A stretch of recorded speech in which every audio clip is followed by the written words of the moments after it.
TRP நடத்தக்கூடிய TET exam, BEO exam, PGTRB exam, இந்த 3 எக்ஸாமில் எந்த எக்ஸாமுக்கு நான் அட்டெம்ப்ட் கொடுத்தேன் அப்படின்னா ஈஸியாக வந்து பாஸ் பண்ணலாம். ஒரே அட்டெம்ப்டில் நான் வந்து கிளியர் பண்ணணும். போனால் ஒரு கவர்மெண்ட் ஸ்கூலில் +1 +2க்கு டீச்சராக போகணும், அப்படி இல்லைன்னா ஒரு ஆஃபீஸராக போகணும் அப்படிங்கிற மாதிரி நிறைய பேர் கேட்கிங்க. ஆக்சுவலாக வந்து ஃபஸ்ட்டு நம்ம என்னென்ன எக்ஸாம் எப்படி அசஸ் பண்ணணும் அப்படிங்கிற மாதிரி பார்க்கலாம். ஃபஸ்ட்டு எக்ஸாம் என்ன அப்படின்னா டெட் எக்ஸாம். உங்களுடைய கல்வி தொகுதி யூஜி + பிஎட் இருக்கு, பிஜி + பிஎட் இருக்கு அப்படின்னா நீங்க பிளாக் எஜுகேஷன் ஆஃபீஸர் எக்ஸாம் ஒரு எக்ஸாம்.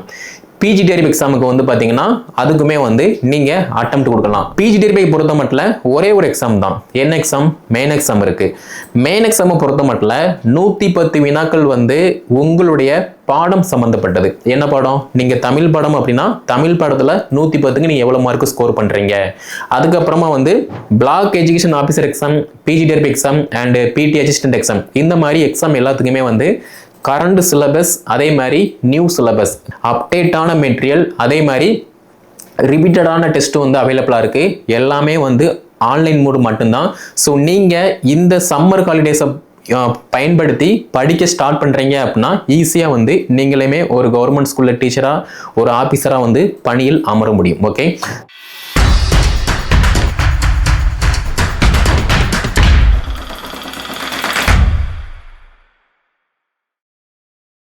டிஆர்பி நடத்தக்கூடிய TET exam, BEO exam, PGTRB exam, இந்த 3 எக்ஸாமில் எந்த எக்ஸாமுக்கு நான் அட்டெம்ப்ட் கொடுத்தேன் அப்படின்னா ஈஸியாக வந்து பாஸ் பண்ணலாம். ஒரே அட்டெம்ப்டில் நான் வந்து கிளியர் பண்ணணும். போனால் ஒரு கவர்மெண்ட் ஸ்கூலில் +1 +2க்கு டீச்சராக போகணும், அப்படி இல்லைன்னா ஒரு ஆஃபீஸராக போகணும் அப்படிங்கிற மாதிரி நிறைய பேர் கேட்கிங்க. ஆக்சுவலாக வந்து நம்ம என்ன புரிஞ்சுக்கிறணும் அப்படின்னா நம்மளுடைய கல்வி தகுதி என்ன, பாடத்திட்டம் என்ன, அதை புரிஞ்சுக்கிட்டு அட்டெம்ப்ட் கொடுத்தோம் அப்படின்னா ஃபர்ஸ்ட் அட்டெம்ப்டில் நல்ல மார்க் எடுத்து ஈஸியாக நீங்களுமே வந்து ஒரு கவர்மெண்ட் ஸ்கூலில் இல்லைனா ஒரு கவர்மெண்ட் எஜுகேஷன் ஆஃபீஸில் பிளாக் எஜுகேஷன் ஆஃபீஸராக நீங்கள் பணியில் அமர முடியும். ஓகேவா?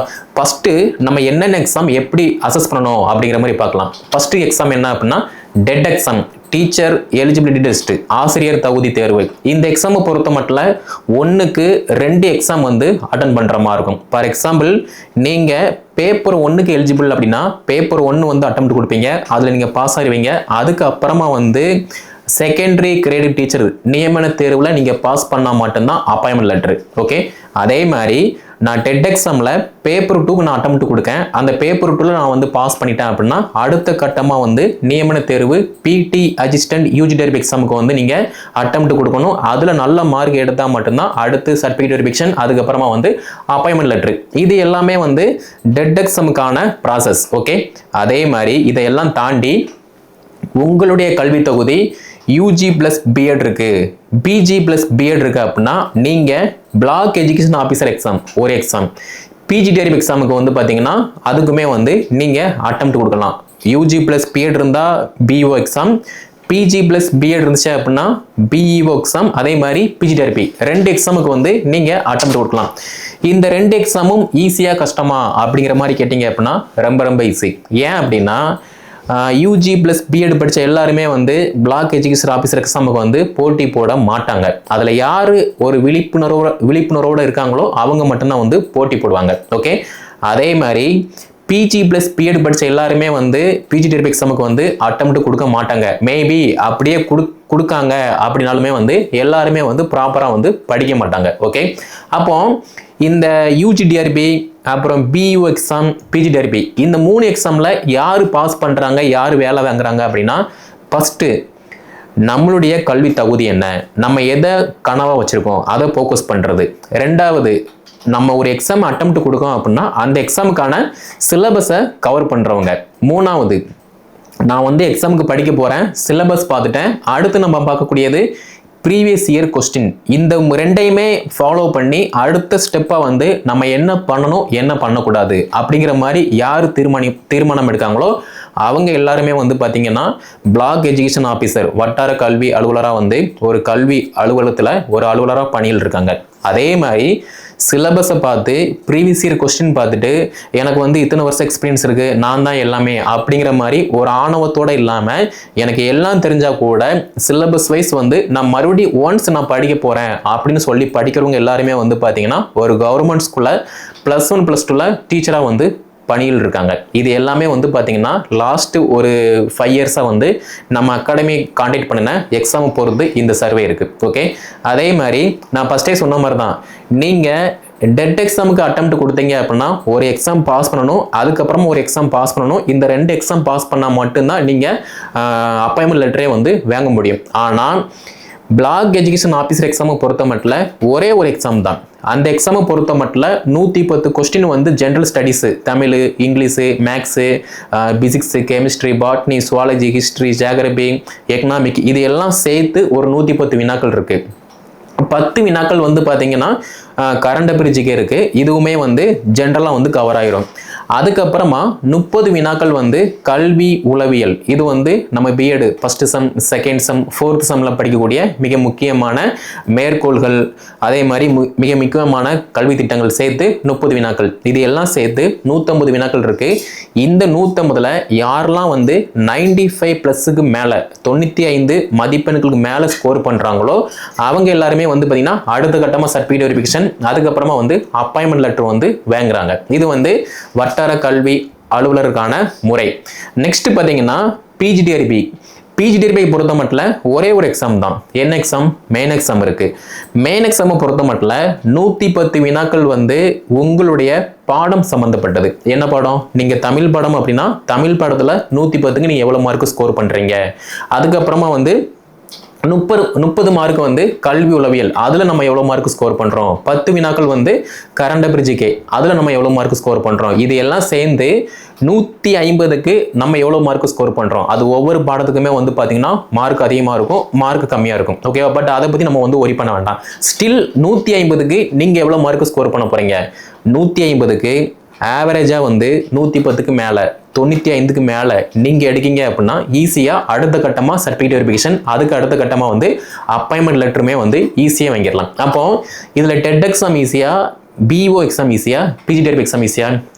இந்த 2 எக்ஸாம் ஈஸி. அதாவது BEO exam and PGTRB exam, இந்த 2 எக்ஸாமுமே வந்து ஈஸி. ஏன் அப்படின்னா நம்ம எழுதக்கூடியது ஒரே ஒரு எக்ஸாம் தான்.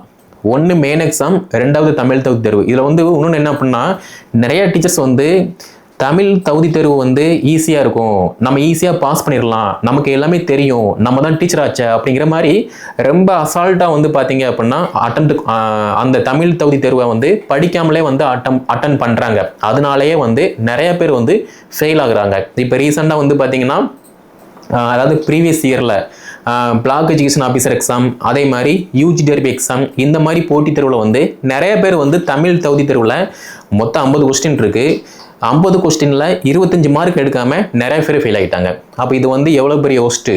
யார் ஒருத்தர் நமக்கு எல்லாமே தெரியும் அப்படின்னு ஒரு ஆணவத்தோடு இருக்காங்களோ அவங்க எல்லாருமே வந்து வாழ்க்கையிலையும் முன்னேற மாட்டாங்க, ஒரு போட்டித் தேர்வுலையும் வந்து தேர்ச்சி பெற மாட்டாங்க. இதுதான் வந்து ஃபேக்ட்.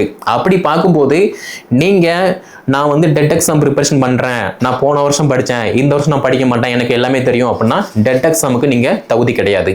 அதே மாதிரி நான் பிளாக் எஜுகேஷன் ஆஃபீஸர் எக்ஸாமுக்கு வந்து 2023 நான் வந்து அட்டெம்ப்ட் கொடுத்தேன். பட் இப்போ வந்து நான் படிக்க மாட்டேன், எனக்கு எல்லாமே தெரியும் அப்படின்னா நீங்களுமே வந்து வெற்றி பெற முடியாது.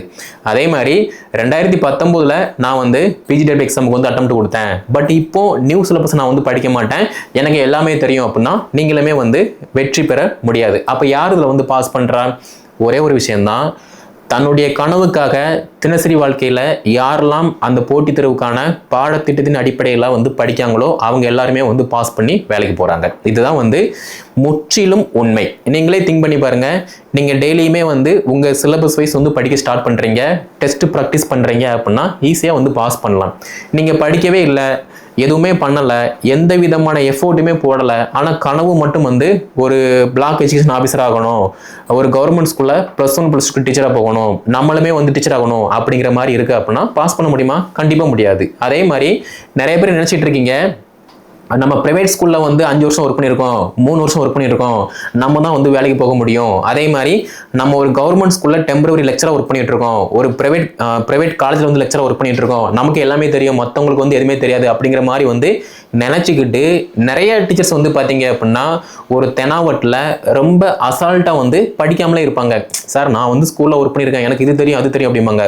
ஆனால் ஒரு டெஸ்ட் வச்சோம் அப்படின்னா ரொம்ப ஒஸ்டான மார்க் எடுப்பாங்க. அதே மாதிரி தான் ரியல் பிஜிடிஆர்பி எக்ஸாம்லையுமே வந்து மார்க் ஸ்கோர் பண்ணுறாங்க. இதுவுமே வந்து ஒரு ஒஸ்டான ஒரு பிஹேவியர் தான். ஏன்னா ஒரு போட்டின்னு வரும்போது அந்த போட்டிக்கான பயிற்சி முயற்சியை யார் பண்ணுறாங்களோ அவங்க தான் அந்த போட்டியில் வந்து பாஸ் பண்ண முடியுமே தவிர எதுவுமே பண்ணாமல் நம்ம போன வருஷம் வின் பண்ணியாச்சு, இந்த வருஷம் வந்து நம்ம தான் எல்லாமே அப்படிங்கிற மாதிரி நினச்சிங்க அப்படின்னா ஆப்போசிட்டில் தோத்தவங்க அதுக்கான முயற்சி பயிற்சி பண்ணிக்கிட்டு இருப்பாங்க. ஈஸியாக வந்து அட்டெம்ப்ட் கொடுத்து கிளியர் பண்ணிட்டு போயிடுவாங்க. அதே மாதிரி இதில் இன்னொரு விஷயம் என்ன அப்படின்னா, இந்த block education officer exam, PGTRB exam, இந்த 2 எக்ஸாமுக்குமே வந்து புதுசாக படிக்க வருவாங்க ஒரு சில ஸ்டூடெண்ட்டு. இப்போ பிஎட் படித்து முடித்தவங்க, எம்எஸ்சி படித்து முடித்தவங்க, இவங்கெல்லாம் வந்து அட்டெம்ப்ட் கொடுப்பாங்க. இவங்க வந்து பார்த்தீங்கன்னா ஃபஸ்ட்டு அட்டெம்ப்ட்லேயே வந்து நல்ல மார்க் எடுத்து வேலைக்கு போயிடுவாங்க. என்ன ரீசன் அப்படின்னா சிலபஸ் நல்லா பார்ப்பாங்க, ப்ரீவியஸ் இயர் கொஸ்டினை பார்ப்பாங்க, அடிப்படையான தகவலை வந்து படிப்பாங்க, சிலபஸை வந்து ஒரு நல்ல முறையில் வந்து அப்ரோச் பண்ணுவாங்க. நமக்கு எல்லாமே தெரியும் அப்படிங்கிற மாதிரி ஒரு தெனாவட்டு ஒரு ஆணவம் வந்து அவங்கக்கிட்ட வந்து இருக்காது. அதே மாதிரி நம்ம தான் எல்லாம் அப்படிங்கிற மாதிரி இருக்காது. சிலபஸ் வைஸ் படிப்பாங்க, முந்தைய வருட வினாத்தாளை பார்ப்பாங்க, அடிப்படை தகவலை வந்து படிப்பாங்க. எல்லாம் தெரிஞ்சால் கூட ஒன்ஸ் அதை வந்து ரிப்பீட் பண்ணுவாங்க. தெரிஞ்சதை வந்து டெஸ்ட் ப்ராக்டிஸ் பண்ணுறாங்க, டெஸ்ட் ரிப்பீட்டடாக பண்ணுவாங்க. அவங்க தான் வந்து பாஸ் பண்ணி போகிறாங்க. இப்போ 2019 பிஜிடிஆர்பி எக்ஸாம், அதே மாதிரி பிளாக் எஜுகேஷன் ஆஃபீஸர் எக்ஸாம், இந்த 2 போட்டித் தேர்வுலையுமே வந்து நம்ம அகாடமியில் வந்து படித்து நிறைய பேர் இப்போ வேலையில் இருக்காங்க. அவங்க சொன்ன ஒரு விஷயம் என்ன அப்படின்னா, போட்டித் தேர்வை பொறுத்த மட்டும் எப்போதுமே வந்து நான் போன வருஷம் படித்தேன், இந்த வருஷம் படிக்க மாட்டேன், எனக்கு இது தெரியும் அப்படிங்கிற மாதிரி இல்லாமல் ரிப்பீட்டடாக அதை யார் பண்ணுறாங்களோ அவங்க தான் வந்து வேலைக்கு போகிறாங்க. ஸோ அதனால இந்த வீடியோ பார்த்துட்டு இருக்க நீங்கள் எனக்கு எல்லாமே தெரியும், நான் தான் எல்லாம், போன வருஷம் படித்தேன், இந்த வருஷம் படிக்க மாட்டேன், நான் வந்து ப்ரைவேட் ஸ்கூலில் வந்து இத்தனை வருஷமாக வந்து ஒர்க் பண்ணிகிட்டு இருக்கேன் அப்படிங்கிற மாதிரி அந்த ஒரு ஆணவம் இல்லாமல் எனக்கு இது வந்து தெரியாது, தெரிஞ்சாலுமே அந்த டாப்பிக்கை வந்து ஒன்ஸ் நீங்கள் ரிவைஸ் பண்ணுறீங்க, ரிப்பீட் பண்ணுறீங்க அப்படின்னா அந்த டாப்பிக்கில் நீங்கள் தான் இன்னும் நல்லா ஸ்ட்ராங் ஆவீங்க. அதை விட்டுட்டு ஸ்பெக்ட்ரோஸ்கோப்பியை பற்றி எனக்கு வந்து எல்லாமே தெரியும், இதை பற்றி நான் வந்து படிக்கவே மாட்டேன் அப்படின்னா உங்களை மாதிரி ஒஸ்டான கேரக்டர் வந்து கிடையாது. ஏன்னா ஸ்பெக்ட்ரோஸ்கோப்பி அப்படிங்கிறது வந்து பார்த்தீங்க அப்படின்னா நிறையா இருக்குது. அப்படி பார்க்கும்போது அந்த டாபிக் சம்மந்தப்பட்ட எல்லா நாலேஜுமே வந்து நம்ம எப்போ படிக்கமோ ரிப்பீட்டடாக ஒரு விஷயத்த பண்ணும்போது மட்டும்தான் நம்ம நல்லா ஸ்ட்ராங் ஆகும். அதை விட்டுட்டு மேலோட்டமாக வந்து ஸ்பெக்ட்ரோஸ்கோப்பினா இப்படி தான், ஜெனடிக்ஸ்னால் இப்படி தான் இருக்குது, எக்கனாமிக் பிளான்ஸ்னால் இப்படி தான் இருக்குது, எக்கனாமிக் அனிமல்ஸ்னால் இப்படி தான் இருக்குது அப்படிங்கிற மாதிரி நம்ம அதை மட்டும் பார்த்தோம் அப்படின்னா ஒன்றும் கதைக்காகாது. Okay, so point is TRB நடந்தக்கூடிய PGTRB exam, block education officer exam and BT assistant UGTRB exam, இந்த 3 எக்ஸாமுக்கு நீங்கள் அட்டெம்ப்ட் கொடுக்க போகிறீங்க அப்படின்னா பண்ண வேண்டிய ஒரே விஷயம் வந்து ஃபஸ்ட்டு சிலபஸை பாருங்கள். இப்போ பிஜிடிஆர்பி அப்படின்னா நியூ சிலபஸ் வந்து ஃபாலோ பண்ணுங்கள். பிளாக் எஜுகேஷன் ஆஃபீஸர் எக்ஸாம்னா இப்போ கரண்ட் சிலபஸில் என்ன இருக்கோ அதை நீங்கள் வந்து ஃபாலோ பண்ணுங்கள். நான் வந்து பேப்பர் 2 பாஸ் பண்ணியிருக்கேன், நான் வந்து இப்போ பிடி அசிஸ்டன்ட் எக்ஸாம் வந்து அட்டெம்ப்ட் கொடுக்க போகிறேன் அப்படின்னா கரண்ட் சிலபஸ் என்னவோ அதை ஃபோக்கஸ் பண்ணி படிக்கிற பட்சத்தில் தான் ஈஸியாக வந்து பாஸ் பண்ண முடியும். அதே மாதிரி என் ஃப்ரெண்ட்ஸ் இப்படி சொன்னாங்க, என் சொந்தக்காரன் வந்து இப்படி சொன்னான், கூட ஒர்க் பண்ணுற டீச்சர் வந்து இப்படி சொன்னாங்க, சோசியல் மீடியாவில் வந்து இந்த யூடியூப் வந்து இப்படி சொன்னாங்க அப்படிங்கிற மாதிரி இல்லாமல் syllabus, previous year questions, syllabus wise வந்து ஃபண்டமெண்டல்ஸு அதாவது ஃபவுண்டேஷன், அப்படி அது தாண்டி syllabus wise UG PG reference, இது எல்லாத்தையுமே வந்து யார் படிக்காங்களோ படித்ததை யார் ப்ராக்டிஸ் பண்ணுறாங்களோ அவங்க மட்டும்தான் வந்து பாஸ் பண்ணுறாங்க. ஓகே, இதுதான் வந்து உண்மை. ஓகே, அதே மாதிரி வந்து பார்த்தீங்கன்னா ஃபஸ்ட்டு அட்டெம்ப்டில் நான் ஒரு ஸ்கூல் டீச்சர் ஆகணும், கவர்மெண்ட் ஸ்கூல் டீச்சர் ஆகணும், ஒரு கவர்மெண்ட்டில் ஒரு எஜுகேஷன் ஆஃபீஸர் ஆகணும் அப்படின்னா நீங்கள் ஃபாலோ பண்ண வேண்டியது பிளாக் எஜுகேஷன் வட்டார கல்வி அலுவலர் தேர்வு, அந்த எக்ஸாமுக்கு நீங்கள் அட்டெம்ப்ட் கொடுங்க. அதே மாதிரி என்னோட குவாலிஃபிகேஷன் பிஜி ப்ளஸ் பிஎட் இருக்கு அப்படின்னா நீங்கள் பிஜிடிஆர்பி எக்ஸாமுக்கு வந்து அட்டெம்ப்ட் கொடுங்க. So PGTRB, block education officer exam and UGTRB BT assistant exam, இந்த 3 எக்ஸாமுமே வந்து 2025 வருடம் வந்து அறிவிப்பு வந்து வெளியாக உள்ளது. நீங்கள் அதுக்கு தயாராக இருக்கீங்க, படிச்சுட்டு இருக்கீங்க அப்படின்னா நீங்களுமே அடுத்த வருஷம் 2026 ஒரு கவர்மெண்ட் ஸ்கூலில் ஒரு கவர்மெண்ட் ஆஃபீஸில் நீங்கள் பணியில் இருக்கலாம். அப்படி இல்லை, நான் வந்து முயற்சி பண்ண மாட்டேன், பயிற்சி எடுக்க மாட்டேன், எப்போதுமே வந்து புலம்பிக்கிட்டே தான் இருப்பேன் அப்படின்னா இப்போ இல்லை, எப்போதுமே நீங்கள் இந்த வேலையை மட்டும்தான் பார்க்குற மாதிரி இருக்கும். ஓகே, ஸோ திங்க் பண்ணி பாருங்கள், படிக்க ஸ்டார்ட் பண்ணுங்கள்.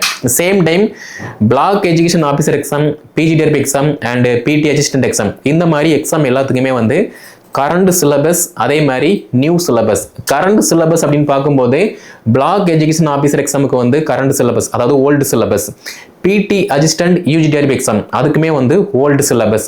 பிஜிடிஆர்பி எக்ஸாமை பொறுத்த மட்டும் நியூ சிலபஸை பேஸ் பண்ணி அப்டேட்டான மெட்டீரியல், அதே மாதிரி ரிப்பீட்டடான டெஸ்ட் வந்து அவைலபிளாக இருக்குது. எல்லாமே வந்து ஆன்லைன் மோடு மட்டும்தான். ஸோ நீங்கள் இந்த சம்மர் ஹாலிடேஸை பயன்படுத்தி படிக்க ஸ்டார்ட் பண்ணுறீங்க அப்படின்னா ஈஸியாக வந்து நீங்களுமே ஒரு கவர்மெண்ட் ஸ்கூலில் டீச்சராக ஒரு ஆஃபீஸராக வந்து பணியில் அமர முடியும். ஓகே, ஸோ கீழே டிஸ்கிரிப்ஷனில் நான் வாட்ஸ்அப் நம்பர், கான்டாக்ட் நம்பர் எல்லாமே கொடுத்துருக்கேன். அதை கான்டாக்ட் பண்ணி என்ன டீட்டெயில்னு கேட்டு மறக்காமல் படிக்க ஸ்டார்ட் பண்ணுங்கள். உங்களுடைய கனவுக்கு நீங்கள் முயற்சி பண்ணும்போது மட்டும்தான் ஈஸியாக பாஸ் பண்ண முடியுமே தவிர அவங்களுக்காக நான் வந்து படிக்கேன், இவங்களுக்காக நான் வந்து படிக்கேன், அவங்க சொல்லி படிக்கேன் அப்படின்னா கடமைக்கு படிப்பீங்க, பாஸ் பண்ண முடியாது. ஓகே, ஸோ திங்க் பண்ணி பாருங்க, கவனமா இருங்க. நீங்க படிச்சா மட்டும்தான் வேலைக்கு போக முடியும். அதே மாதிரி இந்த வீடியோ தொகுப்பை MSc BEd, MA BEd, MCom BEd, MCA BEd படிச்சுட்டு இருக்கக்கூடிய டீச்சர்ஸ் எல்லாத்துக்குமே வந்து ஷேர் பண்ணுங்க. படிச்சு முடிச்சவங்க, படிச்சுட்டு இருக்கவங்க எல்லாத்தையுமே ஷேர் பண்ணுங்க. அது மட்டும் இல்லாமல் எம்எஸ்சி பிஎட் படித்து முடிச்சுட்டு, அதாவது பிஜி ப்ளஸ் பிஎட் படித்து முடிச்சுட்டு சம்மந்தமே இல்லாமல் ஒரு நான் டீச்சிங் ஃபீல்டில் வந்து ஒர்க் பண்ணிட்டு இருப்பாங்க, அவங்களுக்குமே வந்து ஷேர் பண்ணுங்கள். அதே மாதிரி இப்போ படிச்சுட்டு இருக்கக்கூடிய பிஎட் எம்எட் ஸ்டூடெண்ட் அவங்களுக்கும் ஷேர் பண்ணுங்கள், அவங்களும் வந்து படித்து பயன்பெறட்டும். நம்முடைய சேனல் நீங்கள் சப்ஸ்கிரைப் பண்ணல அப்படின்னா சப்ஸ்கிரைப் பண்ணிக்கோங்க. அடுத்த வீடியோ தொகுப்பில் ஒவ்வொரு எக்ஸாமும் நம்ம எப்படி அட்டெம்ப்ட் கொடுக்கலாம் அப்படிங்கிற மாதிரி டீட்டெயிலாக பார்க்கலாம்.